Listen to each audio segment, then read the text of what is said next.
Hi everybody. This lecture will be about institutionalized racism. All right, this will be a little lecture leading us into other things we've talked about this term and things that impact the African American community, especially through an ethnic studies lens.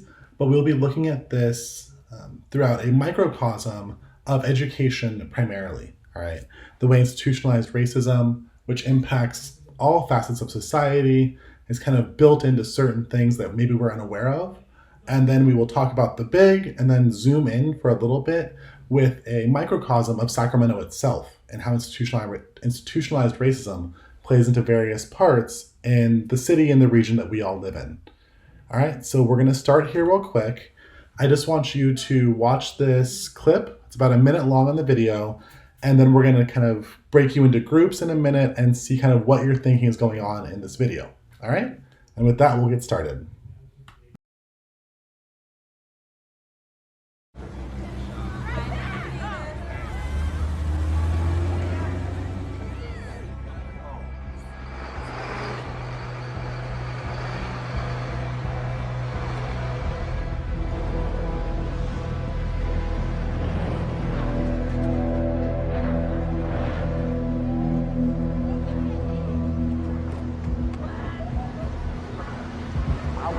I wish somebody would try me though. That's all I'm saying. You feel me? Hey! Oh shit, nigga, come here. Hey, what up, cuz? What up, cuz? What's good, nigga? Hey, cuz. What up, cuz?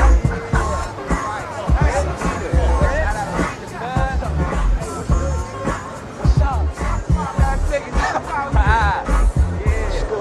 Out good. Hey, what up, cuz? Cut, Red. Get out of here, man. Yo, Mark ass. You see that shit? Alrighty, everybody. Now that we've seen this clip, I'm going to put you in your breakout rooms, and please, for about 5 minutes with your classmates, talk about what you think is going on in this video, why would I show it, about the topic we have at hand, and then please elect one group member to type the responses that you come up with as a group in the chat box, and then 5 minutes is done. All right? 5 minutes later. Hi, everyone. Welcome back. All right, so if you'll just type those in. Yes, good job there. This is from Straight Outta Compton, as we know, the story of a musical group from the early 90s, NWA. We have various members there, probably many you've seen before. But yes, they're on a bus and they're going home from school. That's the idea of it here, right? But the idea and the deeper meaning is that even up until the 90s and in the current day, we're going to see school segregation be a thing. We're going to see busing in LA County, as the example from the clip here, which is the largest school district by size in the nation, was still busing people into different schools up into the 80s. Normally, we think about school integration and busing as problems from the 60s, right? We have the Little Rock Nine, which we'll talk about in just a moment. We have the school busing, but and we usually think about it just in the South. But this was a national issue that happened and continued to happen for a long time after the Civil Rights Act was passed in the mid-60s. For example, my dad's family was bused in Modesto in the 70s to their schools across town. We can see from the clip here, Straight Outta Compton, into the 90s they're doing this. So it was a phenomenon that occurred for various reasons that we'll get into, but does bring up institutional issues with racism and different schools being funded differently, having different outcomes, and things like this. All right? So starting off here, we have institutional racism. And this is just a definition, so we're all on the same page. And this comes from the Cambridge Dictionary, all right?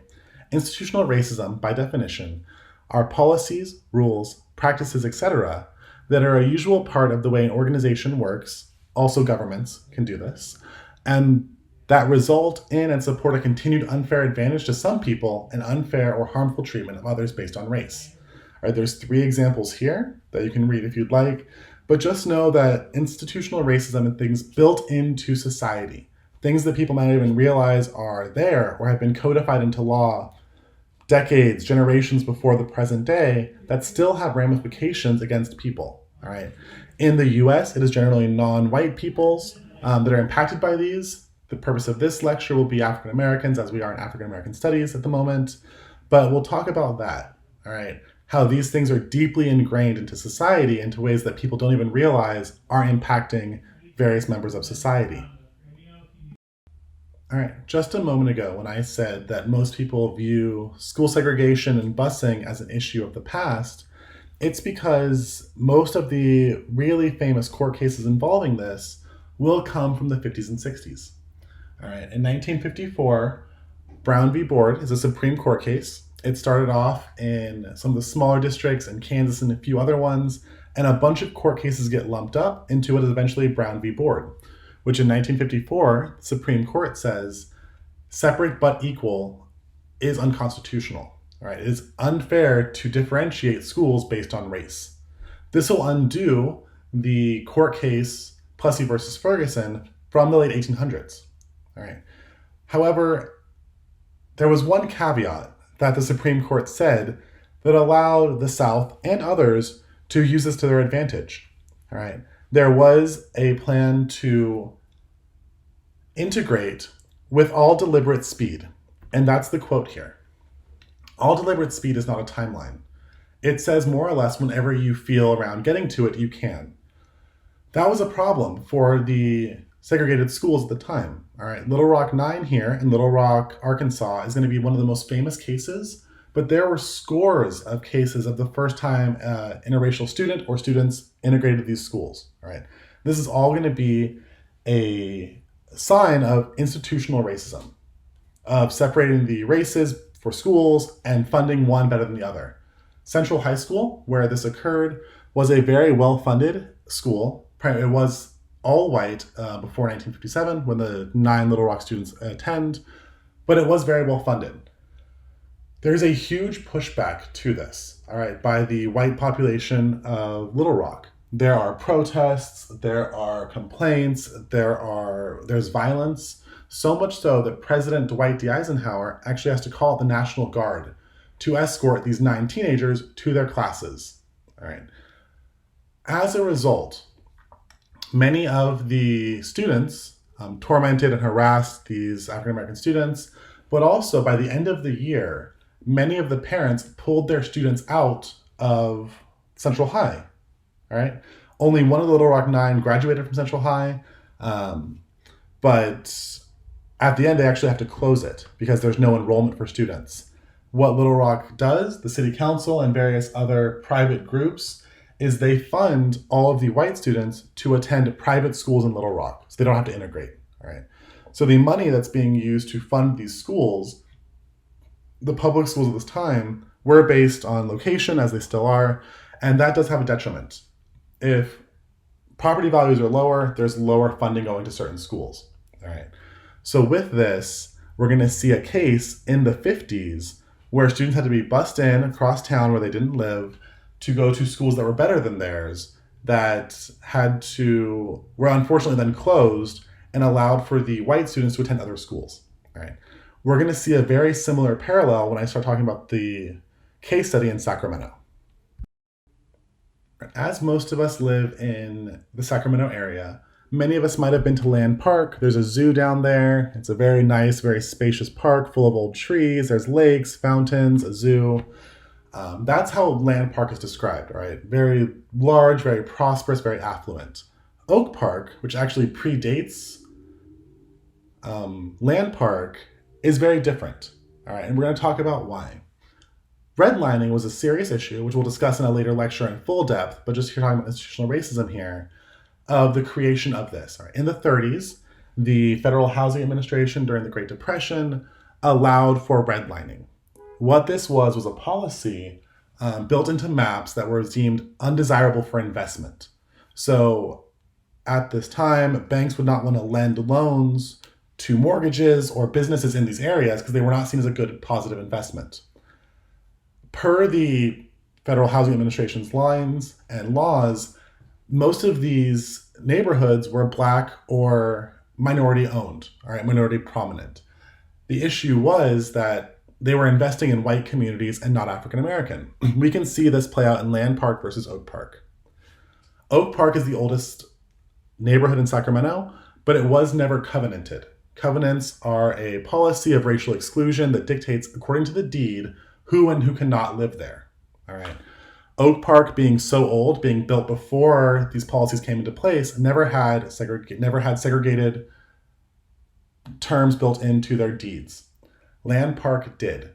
So during the 40s and 50s, 60s, during the Civil Rights era, as Sacramento's redeveloped, rezoned, rebuilt, we're going to see the demolition of largely Black and other minority neighborhoods, and they had nowhere to go because places like Land Park, Tahoe Park, East Sacramento were covenanted against minorities.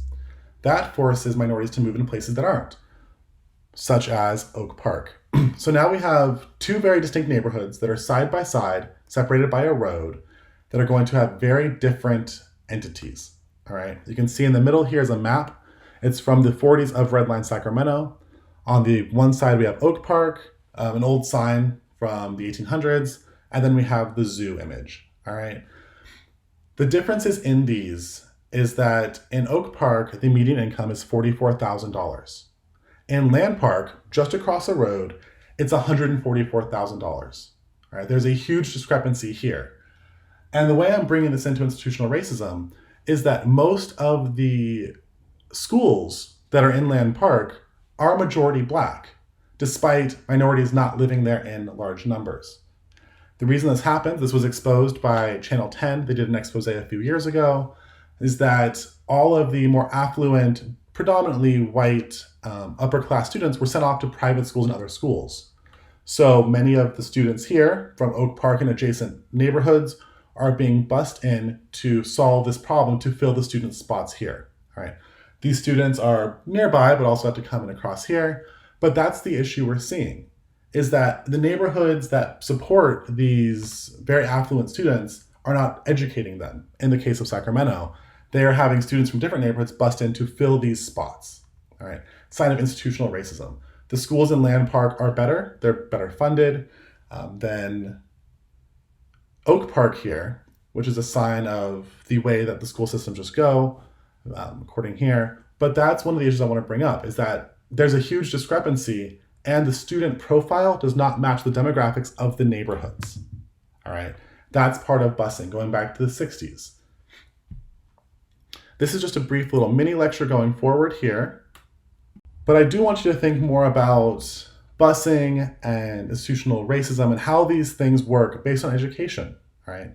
So the goal for this week, and what you'll have to do a discussion post on, is please go find 2 articles from reputable sources. We've talked about what is and what is not a reputable source before, NPR, Time, a news organization, a school, something like that, written in the last 10 years about institutional racism and how it impacts education. Right. You will find a plethora of sources. Unfortunately, there is a lot to look at here because it is a very prevalent and common issue around the country. But then please do remember, you'll have to post your discussion post by Sunday night at midnight. Please include links to your 2 articles that you do find, and then have the other students, look at them for discussion. All right. With that, thank you. Have a good week, everyone.